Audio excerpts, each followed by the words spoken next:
This is not real trading. All in, baby. $50,000 on the line. Come on, come on, come on. Please, please, please. What is going on? No, no, no, no, no, no, no. Do not drop.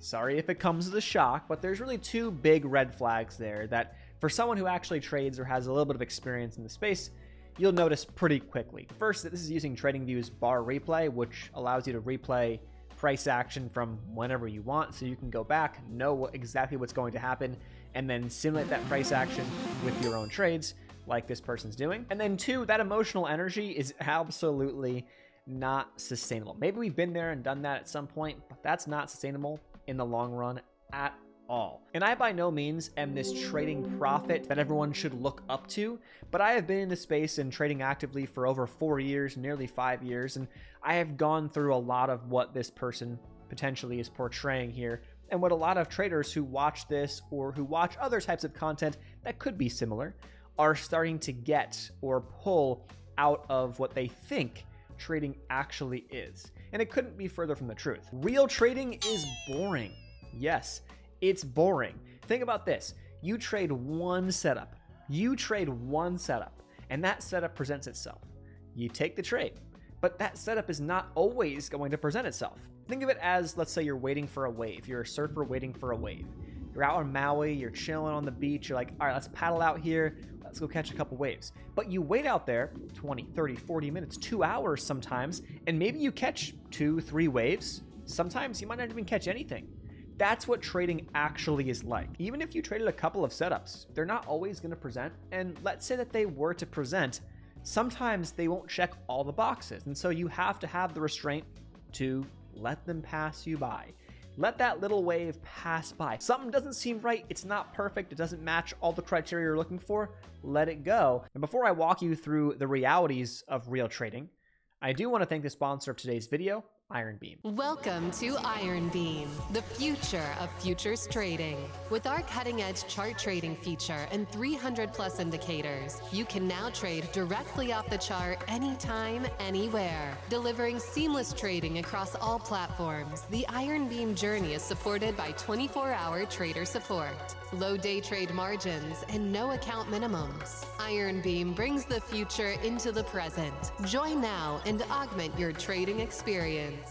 So once you enter a trade, it's pretty straightforward in my opinion. You define your risk, and that's something that you'll learn over time, but you define your risk, and when you define that risk, it really cuts down on the emotional highs and lows that you can experience. You enter this thing knowing, I'm going in, I'm gonna lose X if this doesn't work and it hits my stop loss. You pull up the broker, your criteria are met, enter the trade, set your stop loss, set your take profit. Maybe it's one spot, maybe it's multiple take profits if you scale out, and you let it do its thing. And that's the reality of real trading. And that drastically cuts down on the emotional highs and lows because you know your worst case. It's not like I enter, I don't have a stop loss, I don't know where my stop loss is going to be, the market's going against me, all of a sudden a massive move occurs and I'm holding on for dear life to my seat. Hands are sweaty. I can barely grab my mouse. That's not how it is. That's absolutely not how it is. And if you find yourself there, that's fairly straightforward in terms of how you can correct that by defining a risk and setting a stop loss so that you don't end up in those situations very often. Back to the surfing analogy, right? It becomes a waiting game. Like you can be out there for a couple hours. You could be out there for 30 minutes and you're just waiting. People are taking some small waves and they're kind of doing their thing, but nothing looks really nice. You're kind of waiting, waiting, waiting. And then there it is. You see the swell, you see it coming, and you set yourself up and you take the trade. When you zoom out to higher time frames in the trading world, you'll notice that, oh wow, I'm now looking at daily charts, maybe 4-hour charts, maybe even 1-hour charts, or even weekly charts. These are going to take time to set up, A, and they're going to take time to play out, B. So these trades require even more patience, but you can see that those ups and downs, those highs and lows, that gets old pretty quick. Once you're in a trade for a couple of days, couple of weeks, you can't care because you got to go about your day-to-day life and do what you're going to do elsewhere, whether it's your job, school, other trades, or whatever, family. There's so much more that goes on behind the scenes, into a person's life before they take a trade or during the trade than what social media portrays and makes it seem like. So then from there, you gather your data and make adjustments accordingly, right? If you're realizing that, okay, I'm risking all this money and my risk is getting hit, and the trade's reversing and going my way, okay, maybe I got to bring my risk or my stop loss down a little bit, just a little bit.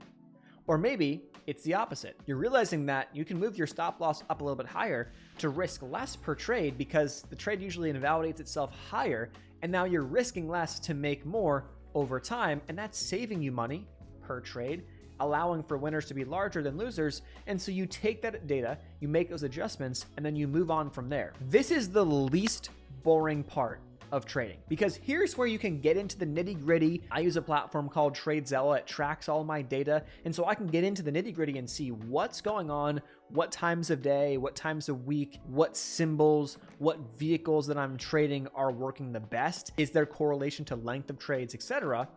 But that becomes a repetitive process, because once you gather that data and make those adjustments and move your stops or correct your trades, move your take profits to optimize it and make that strategy a little bit better, you repeat the steps over again. Enter a trade, define your risk, let it play out, gather data, and you do it again and again. It's not some crazy thing that we're supposed to be on the edge of our seat every single day. There will be markets that are hot for your strategy, markets that are not. And during those ups and downs, during those waves, during those flows, it's your job to take advantage of opportunities that fit your strategy. And that's it. It's not very complicated, but does that mean it's easy? No, it's not. It's not easy either. If you want to dive deeper into trading psychology, I would recommend a video that I recently put out where we covered a beginner's guide to trading psychology. A lot of the things that really aren't talked a lot about on social media that do matter a lot in real trading. That'll be linked below this video and also in the trading psychology playlist. Thanks so much for watching. Leave any questions, comments, and thoughts down below. The sponsor of today's video will also be linked in the video description box, and I'll see you guys in the next video.